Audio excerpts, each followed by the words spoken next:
During wartime, every dollar matters. As Ukraine defends itself against Russia's war of aggression, it's searching for every possible source of revenue. But one source exposes a contradiction that the country has struggled to resolve. Thousands of Ukrainians make a living creating adult content online. The government collects their taxes while continuing to consider their work illegal. The result is a system where creators can pay taxes one day and then face criminal prosecution the next. Hi, I'm Kateryna Denisova, a political reporter at the Kyiv Independent, and today I'm filling in for Anna Bilakur. This week, we will look into Ukraine's adult content industry, why its creators remain legally vulnerable, and how the country could benefit far more from the industry if it were properly regulated.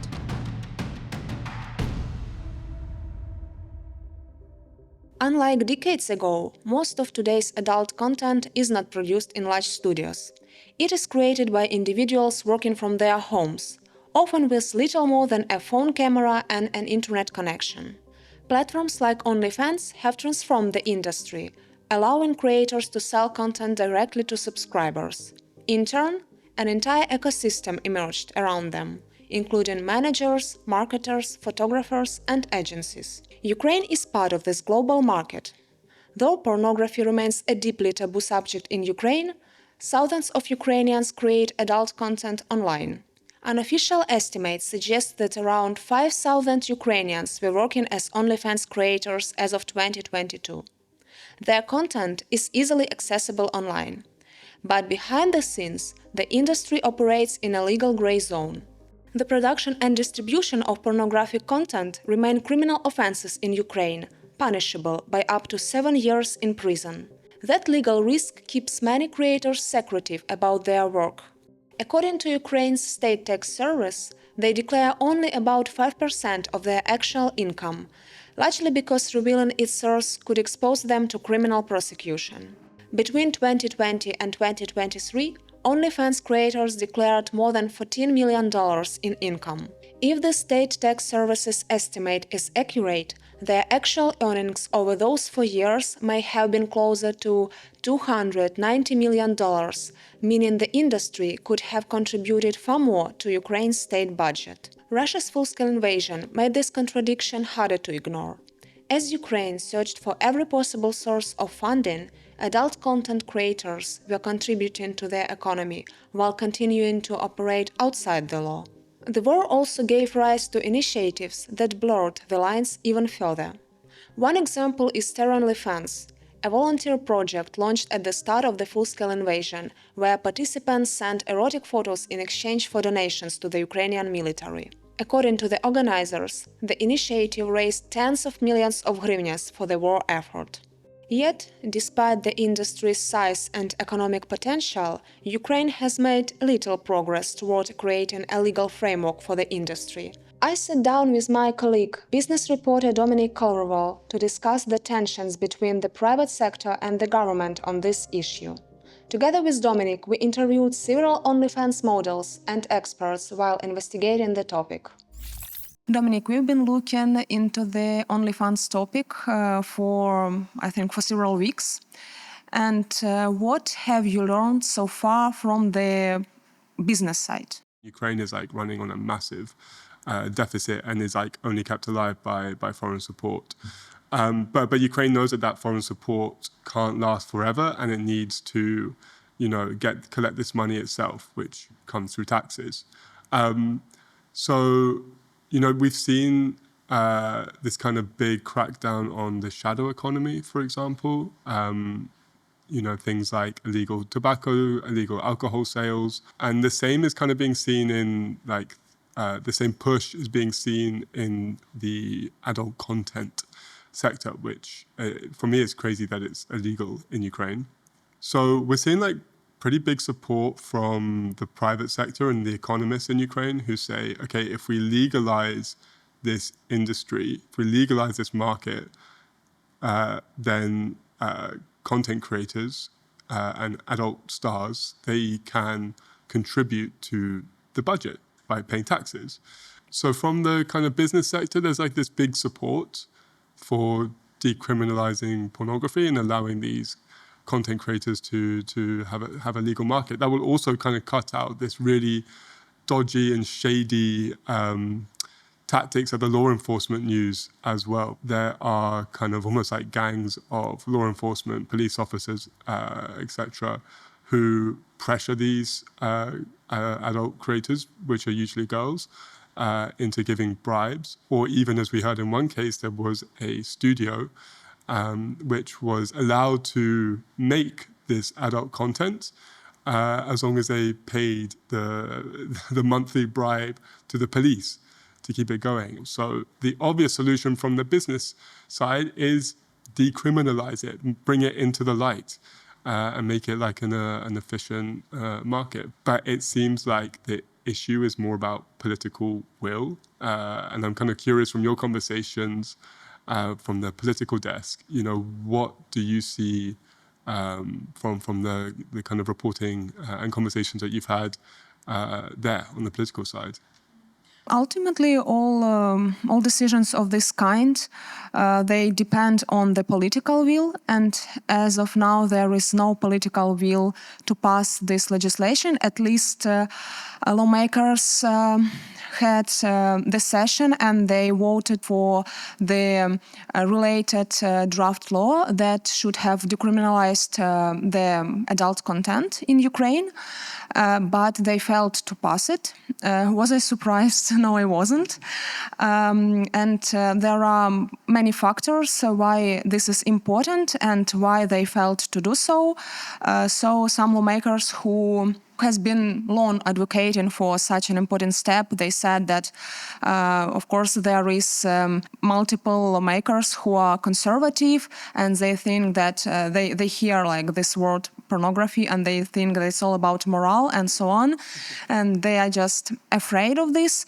But why this is important from the political side, and what does this draft law on the porn decriminalization has to do with the OnlyFans model is that, actually this topic, it concerns, and not only the OnlyFans model will benefit from this, but average Ukrainians. Because the more I looked into the topic, the more surprised I was, since even if you have in Ukraine, even if you have, we have nude photos on our phones and we want to share them with our partners or want to do with them whatever we want, if police officers will come to us and will ask us to show the phone and he or she will find the photo there, we will be arrested.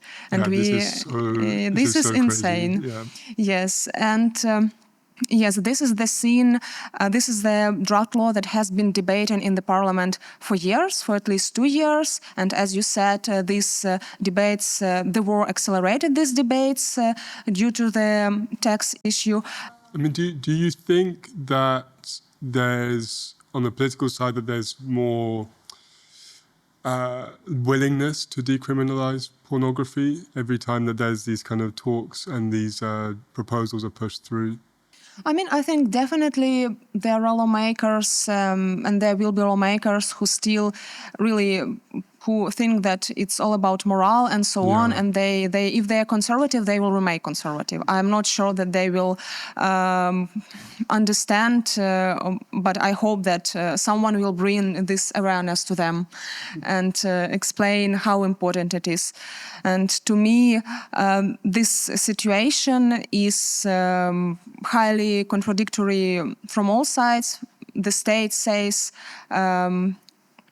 pay taxes, but you may end up in jail. Yeah, I mean, it's also interesting that, as we found out, Ukraine is one of the very few countries where, you can access pornography, but you just can't create it. So in most countries where they ban, creating pornography, they also ban the access to pornography as well. But Ukraine is in this weird place where, okay, it's fine for you to watch adult content, but you can't create it, and don't even think about taking a naked photo of yourself and sending it to your loved one. I think that many people in Ukraine, they're just not aware of this. Yeah. I'm sure. Yeah, I think you're probably right. I can assume this.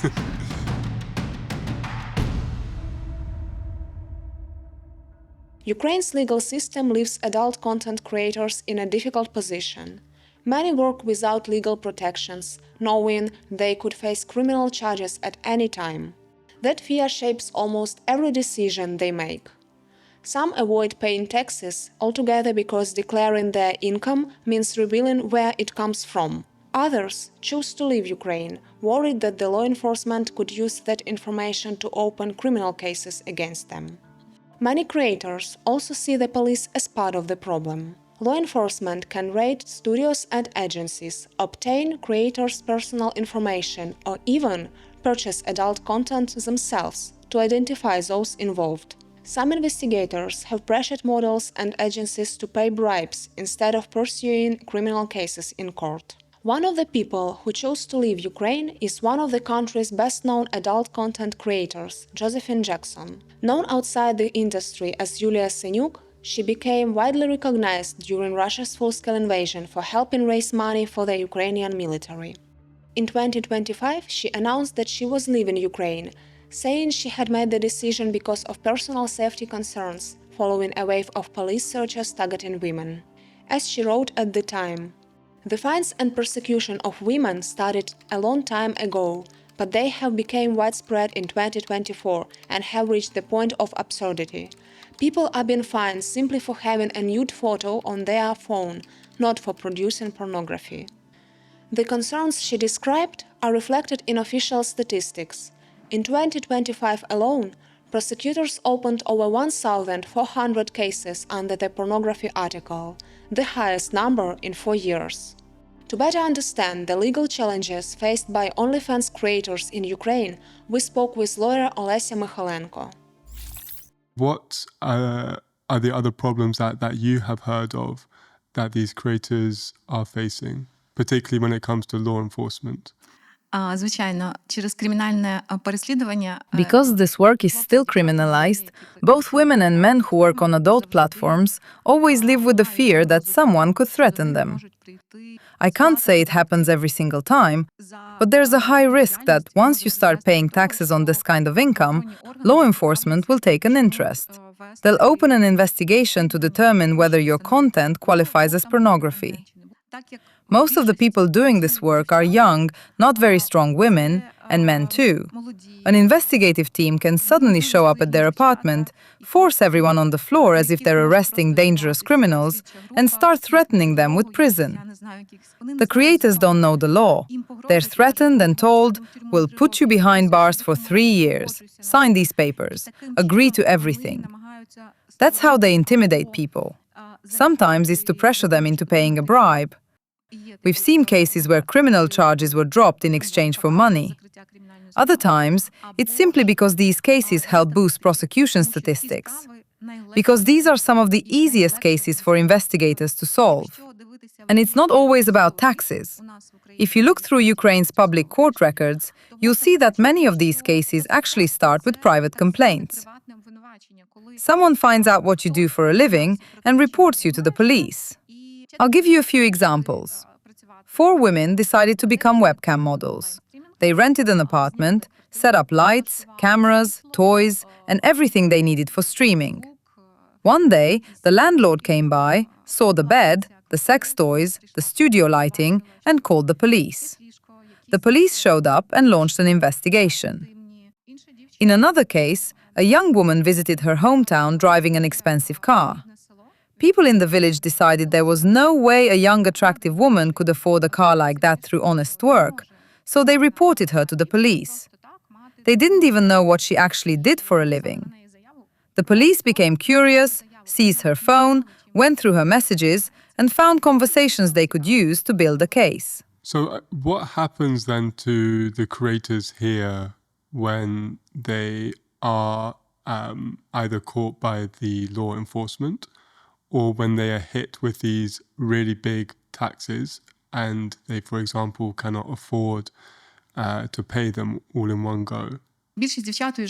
Most women end up leaving Ukraine. Some leave because they're facing criminal charges or huge tax bills. Others leave simply because they realize they'll have to pay taxes on work that's still considered illegal. That puts them in an impossible situation. They owe taxes, but they're also at risk of prosecution. There's even a third group. They register as self-employed in Ukraine, pay taxes in Ukraine, but create all of their content outside the country. Я вважаю, що необхідно I believe pornography should be decriminalized. If that happened, it would solve many of these problems. People could pay their taxes without constantly worrying about criminal prosecution. How did this law even come into place in Ukraine? I mean, why did other countries decriminalize pornography? Why in Ukraine? Has it always been illegal? Was there a moment where pornography was legal? Its history is quite interesting. It originated sometime in the mid-60s as a way to persecute dissidents. Back then, they would come and plant a Playboy magazine, and then the dissidents could be held criminally liable. There was a short period in independent Ukraine when they abolished liability in cases involving two consenting adults, and then they brought it back.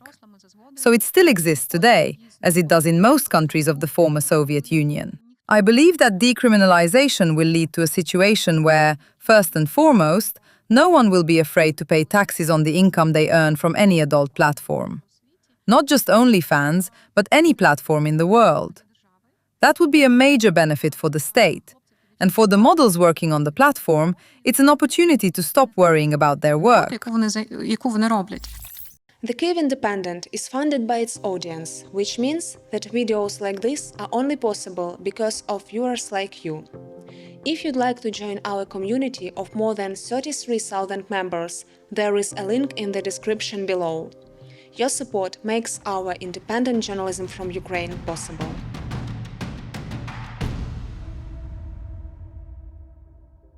To understand what working in this industry actually looks like from the inside, we spoke with a former OnlyFans model in Ukraine. I like this country. I'm like these people. I want to live in this country all my life because my parents, my friends, and all people when I love live in here. And I don't want to live abroad because I'm scary. I want work in this country. I want to pay tax in this country and live the best life in this country. But now it's a little problem because we have more problems in this country with adult, and it's scary me because all world work in this, but we can't do this. I'm trying to help this country because I know this country in war, and this country needs my taxes. What do you think then of the current law in place regarding pornographic content? And we've seen that it's been, talked about in Parliament, and there's this kind of back and forth at the moment about whether or not to decriminalize pornography. I mean, what do you think about? In most societies, adult women and men can do this kind of work without worrying that they could end up in prison tomorrow. The same applies to casually sending a nude photo to your husband or saving one on your phone. Right now, it is considered a criminal offense, even if it's between a husband and wife. Because if you have this photo or video in your phone and police stop you and check it, you have a criminal problems because you have this in your phone. And it's not okay. I really want to free people. Not only I'm working and only my mind. I want do what I want. Because I want to work in my favorite works. I want to speak with people about this because now it's like a scary moment. You can talk with people about them, because these people can say in police, and tomorrow you have a problem. You live in your a little house, and you can talk. You can't talk with people. You can say what you have in mind, and you live in your mind, and every day, every minute, you're scary when courier knocked in your door, and you're first thinking, "Oh my God, is courier or I have a problem?" For years, adult content creators have operated in a legal gray zone in Ukraine, but there will be another attempt to change that soon. In 2024, lawmakers introduced a bill that would decriminalize pornography. It would remove the threat of criminal prosecution for creators, while allowing the industry to operate within a clear legal framework. The bill, however, stalled in Parliament earlier this year. Supporters say that it is lingering conservatism and a lack of understanding of how such regulation could benefit Ukraine have slowed the progress. So, where do we stand now? Parliament is expected to vote on a revised version of the bill next week. The draft law strengthens penalties for child sexual abuse material while reviving efforts to decriminalize adult content. The debate around decriminalization is not about meeting a specific European Union requirement. It's about whether Ukraine should continue criminalizing an industry that already exists, or regulate it instead. Across most of the European Union, adult pornography is legal and regulated, although the rules vary from country to country. Child sexual abuse material, however, remains strictly illegal everywhere. Whether the law changes or not, one contradiction remains. Ukraine continues collecting taxes from an industry that many of its workers fear could still land them in court. Now, lawmakers still decide whether that contradiction finally comes to an end.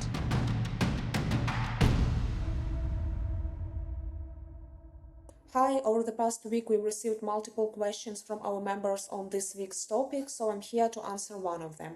Our member, Dr. Mark, asks, I would be interested in hearing the viewpoints of both a state prosecutor and a defense lawyer who has worked with these cases. Is prosecution something the public is actually asking for, or is the state blindly following outdated laws? Are there any progressive parliamentarians trying to make changes and fix the problem? Now the state is acting in line with the current law. It follows the criminal code. I have not seen any public statements from Ukraine's Prosecutor General Ruslan Kravchenko supporting the decriminalization of adult content or commenting on OnlyFans. But this May, a major corruption case exposed several senior police officers in 3 Ukrainian regions who allegedly took bribes from adult content creators in exchange for letting them continue to operate. And the Prosecutor General personally announced the case. I think it was primarily about the corruption inside the police, and it also highlighted how the criminalization can create opportunities for abuse. And as for lawmakers, yes, some have been the main voices on this issue, and lawmakers introduced the bill to decriminalize pornography, and they have been explaining why this move is needed.